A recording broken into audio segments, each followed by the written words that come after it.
ગોંડલમાં મહારાજા ભગવતસિંહજી બાલાશ્રમની 5 દીકરીઓના આજે શાહી લગ્નોત્સવ યોજાયા હતા. શહેરભરના રાજમાર્ગોની સજાવટ સાથે જ વરરાજાનો વરઘોડો નીકળ્યો હતો. શહેરના ટાઉન હોલ ખાતેથી વરરાજાનો વરઘોડો નીકળ્યો હતો. ડીજેના તાલ સાથે 5 વરરાજાઓનો જુદી જુદી કારમાં વરઘોડો નીકળ્યો હતો. વરઘોડામાં પૂર્વ ધારાસભ્ય જયરાજસિંહ જાડેજા, અશોક પીપળિયા, જ્યોતિરાદિત્યસિંહ જાડેજા, પાલિકા પ્રમુખ સહિત આગેવાનો, વેપારીઓ સહિતના અનેક લોકો ઉપસ્થિત રહ્યા હતા. બાલાશ્રમની દીકરીઓના લગ્નોત્સવને લઈને શહેરીજનોમાં અનેરો ઉત્સાહ જોવા મળ્યો હતો.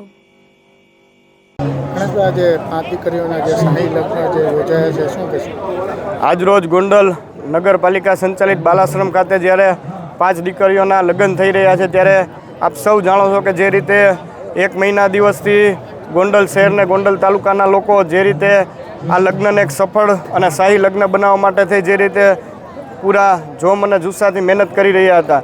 ગોંડલ શહેરના ઉદ્યોગપતિઓ તરફથી જે રીતે દીકરીઓને કરિયરરૂપી મોટી સંખ્યામાં ભેટ અર્પણ કરવામાં આવેલી હતી અને એ જ રીતે ગોંડલ શહેરના તમામ સેવાકીય સંસ્થાના આગેવાનો અને તમામ માતાઓ, બહેનો, વડીલોથી માંડીને યુવાન ભાઈઓ જે રીતે આ લગ્નને એક શાહી લગ્ન બનાવવા માટે થઈ પૂરેપૂરો સાથ અને સહકાર આપેલો છે એ બદલ એમનું હૃદયપૂર્વકથી ખૂબ ખૂબ આભાર વ્યક્ત કરું છું અને આજના દિવસે મા ભગવતીના ચરણોમાં 5 દીકરીઓ માટે પ્રાર્થના કરું કે આગામી સમયમાં દીકરીઓનું લગ્ન જીવન ખૂબ સારી રીતે પસાર થાય તેવો આનંદમય રીતે, સુખમય રીતે અને શાંતિમય રીતે તેમનું જીવન પસાર કરી શકે એવી મા ભગવતીના ચરણોમાં હું પ્રાર્થના કરું છું.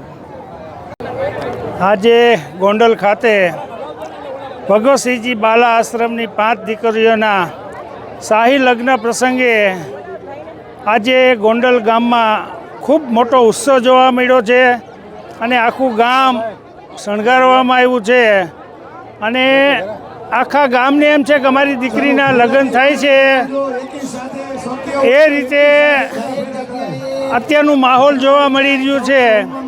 અને ગોંડલ નગરપાલિકા તેમજ આપણા પૂર્વ ધારાસભ્ય જયરાજસિંહભાઈ તેમજ અશોકભાઈ પીપળિયા અને તમામ પાર્ટીના કાર્યકર્તાઓ, નગરપાલિકાના તમામ સભ્યશ્રીઓ બધાની મહેનતથી આજે ખૂબ સરસ મજાનું આયોજન થયું છે અને 5 દીકરીઓને એટલો કરિયાવારો આપવામાં આવ્યો છે કે નગરપાલિકા દ્વારા કહેવામાં આવ્યું કે હવે કરિયાવાર પૂરો થઈ ગયો છે.